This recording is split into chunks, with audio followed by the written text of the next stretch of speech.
ஒன்றிய அரசுக்கு எதிராக கேரள அரசு உச்சநீதிமன்றத்தில் தொடர்ந்த வழக்கில் கேரள அரசு 10,000 கோடி ரூபாய் கடன் வாங்க அனுமதி வழங்க வேண்டும் என்று ஒன்றிய அரசுக்கு உச்சநீதிமன்றம் உத்தரவிட்டிருக்கிறது.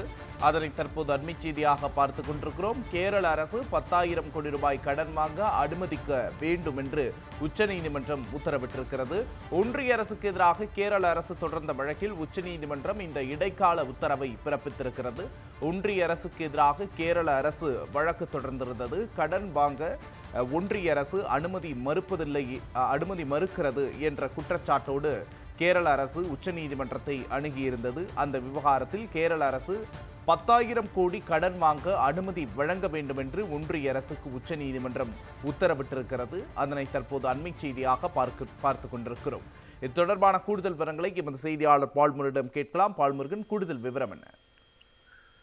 அதாவது மாநிலங்களுக்கு உரிய நிதி வழங்குவதில்லை, அதே போன்று கடன் வாங்கவும் அனுமதி மறுப்பதாக ஒன்றிய அரசுக்கு எதிராக கேரளா உச்சநீதிமன்றத்தில் ஒரு மனு தாக்கல் செய்திருந்தது. இந்த மனுவானது கடந்த 2 மாதங்களுக்கு மேல் விசாரணை நடைபெற்றது. அதற்கிடையே ஒன்றிய அரசும் கேரள அரசும் இந்த விவகாரம் தொடர்பாக பேச்சுவார்த்தை நடத்த வேண்டும் என்றும் உச்சநீதிமன்றம் உத்தரவிட்டிருந்தது.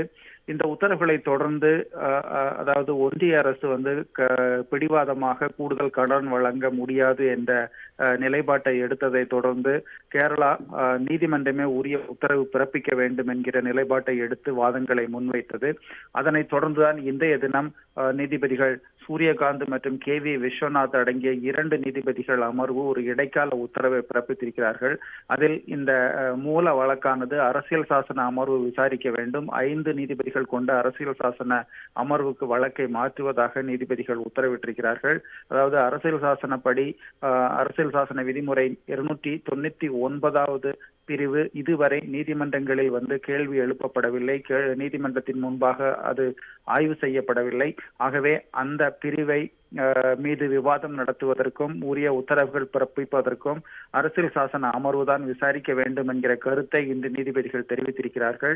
ஏற்கனவே கேரளா தனது வாதத்தில் அதாவது நிதி கமிஷன்கள் முறையான அளவில் மாநிலங்களுக்கு கடனை பிரித்து வழங்குவதில்லை, மேலும் 3% மேல் கடன் வாங்குவதற்கு மாநிலத்துக்கு ஒன்றிய அரசு அனுமதி மறுக்க உடனடியாக தேவை, அதனையும் கடனாக வாங்க அனுமதி மறுக்கிறது என்று வழக்கு தொடர்ந்திருந்தார்கள். அதாவது உச்சநீதிமன்றத்தில் இந்த நிதி விவகாரம் தொடர்பாக ஒரு மாநில அரசு வழக்கு தொடர்ந்திருப்பது இதுவே முதல் முறையாகும். எனவே ஒன்றிய அரசு பல கட்டங்களாக இந்த வழக்கை தள்ளுபடி செய்ய வேண்டும் என்கிற வாதங்களை முன்வைத்தது. ஆனால் உச்சநீதிமன்றம் தற்போது இந்த விவகாரத்தை அரசியல் சாசன அமர்வுக்கு அனுப்பியிருப்பது மிக முக்கியமாக பார்க்கப்படுகிறது. ஏனென்றால் கூட்டாட்சி தத்துவங்களுக்கு எதிராக உரிய நிதி வழங்கப்பட மாட்டாது, வழங்காத ஒரு நிலை தொடர்ந்து நீடிப்பதாக கேரளா முன்வைத்த வாதங்களை எல்லாம் ஏற்றுத்தான் தற்போது அரசியல் சாசன அமர்வு இதனை விசாரிக்க வேண்டும் என்கிற முடிவை உச்சநீதிமன்றம் எடுத்திருக்கிறது. விக்னேஷ், ஒன்றிய அரசுக்கு எதிராக கேரளா அரசு தொடர்ந்த வழக்கை 5 நீதிபதிகள் கொண்ட அரசியல் சாசன அமர்வுக்கு பரிந்துரைத்து உச்சநீதிமன்றம் உத்தரவிட்டிருக்கிறது.